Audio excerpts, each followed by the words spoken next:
గుజరాత్లో జరిగినటువంటి ఒక ఘటనకు సంబంధించిన వివరాలు ఇప్పుడు నేను మీకు చెప్పబోతున్నాను. ఇవి కొంత హృదయాన్ని కలిచివేసేవి. కొంచెం సున్నిత మనస్కులు ఈ విజువల్స్ చూస్తే నొచ్చుకుంటారు కాబట్టి నేను ఈ డిస్క్లైమర్ చెప్తున్నాను. పెద్దవాళ్లే అలా ఏ బైక్ మీదో కారులోనో అలా రోడ్డు మీదకి వెళ్తే తిరిగి వస్తారో లేదో అనేటువంటి రోజులు ఇవి. ఎప్పుడు ఎవరి ప్రాణాలు ఎలా పోతాయో తెలియనటువంటి పరిస్థితి. అలాంటిది చిన్నపిల్లల విషయంలో కొద్దిపాటి నిర్లక్ష్యం, అజాగ్రత్త కూడా ప్రాణాల మీదకు తీసుకొచ్చి కడుపు కోతను మిగిల్చినటువంటి సందర్భాలు అనేకం ఉన్నాయి.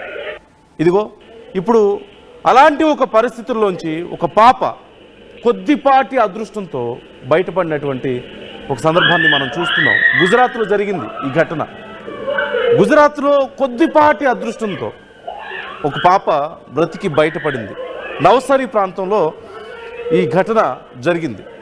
అనేక సందర్భాల్లో మనం మాట్లాడుకుంటూ ఉంటాం. చిన్నపిల్లల విషయంలో కొద్దిపాటి అజాగ్రత్త కూడా, కొద్దిపాటి నిర్లక్ష్యం కూడా, ఒక క్షణం పాటు నిర్లక్ష్యం కూడా జీవితాంతం కడుపు కోతను మిగిల్చే అవకాశం ఉంటుంది తల్లిదండ్రులకి. అలాంటి ఘటన మనం చూస్తున్నాం. ఒక్కసారి ఈ విజువల్ చూడండి, మీకే అర్థమవుతుంది. ఈ విజువల్ ఒక్కసారి చూడొచ్చు, మీకే అర్థమవుతుంది. ఒక చిన్న పాప ఆడుకుంటూ ఉంది. ఒక్కసారిగా ఒక కారు అటువైపు నుంచి వచ్చింది.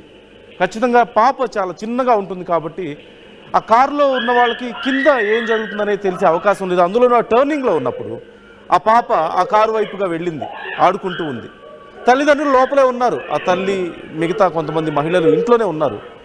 వెంటనే పరిగెత్తుకుంటూ వచ్చారు.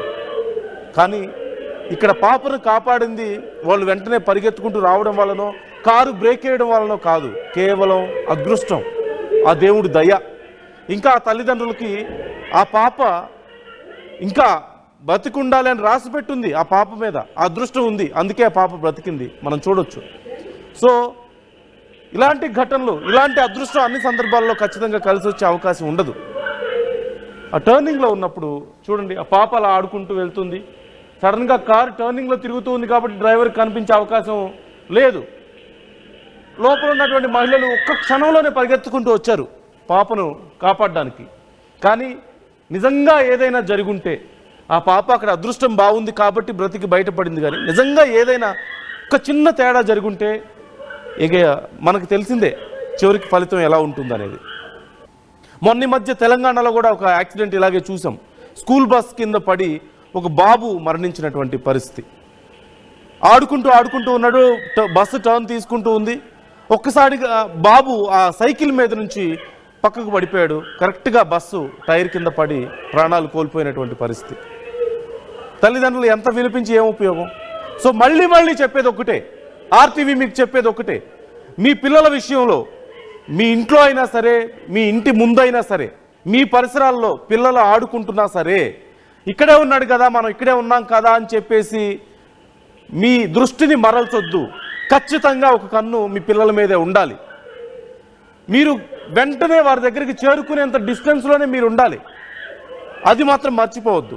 లేదా ఒక్క క్షణం ఆలస్యమైనా, ఒక క్షణం పాటు మీ దృష్టి పక్కకు మళ్ళినా ఇదిగో ఇలాంటి ప్రమాదాలే.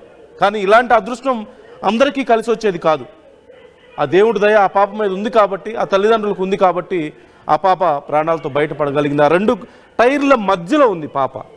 కారు చిన్న పాప అవ్వడం, కారు కూడా పెద్ద కారు అవ్వడం వల్ల స్పేస్ కొంత ఉండడం వల్ల పాప బ్రతికి బయటపడింది. కానీ మళ్ళీ ఇలాంటి అదృష్టం అందరికీ రాదు. అనేక మంది పిల్లలు ఇలా ఒక్క క్షణం తల్లిదండ్రులు నిర్లక్ష్యంగా ఉండడం వల్ల, తమ దృష్టి మరల్చడం వల్ల ప్రాణాలు పోగొట్టుకొని ఆ తల్లిదండ్రులకు జీవితాంతం ఆ కడుపు కోత మిగిల్చినటువంటి సందర్భం మనం చూసాం. ఎవరిది తప్పు ఇక్కడ? కారు డ్రైవర్దా? కారు డ్రైవర్కి కనిపించే అవకాశం లేదు. పాపదా? పాపకేం తెలుసు ఎక్కడ ఆడుకోవాలో, ఎలా ఆడుకోవాలో? పాపం వాళ్ళు ఆడుకుంటూ ఉంటారు. ఖచ్చితంగా ఇక్కడ తప్పు ఎవరిదైనా ఉంది అంటే ఆ తల్లిదండ్రులదే. ఎవరైతే ఆ పాప గార్డియన్స్ ఉన్నారో అక్కడ ఆ పాపను జాగ్రత్తగా చూసుకోవాల్సిన బాధ్యత ఎవరి మీద ఉందో వాళ్ళదే అవుతుంది.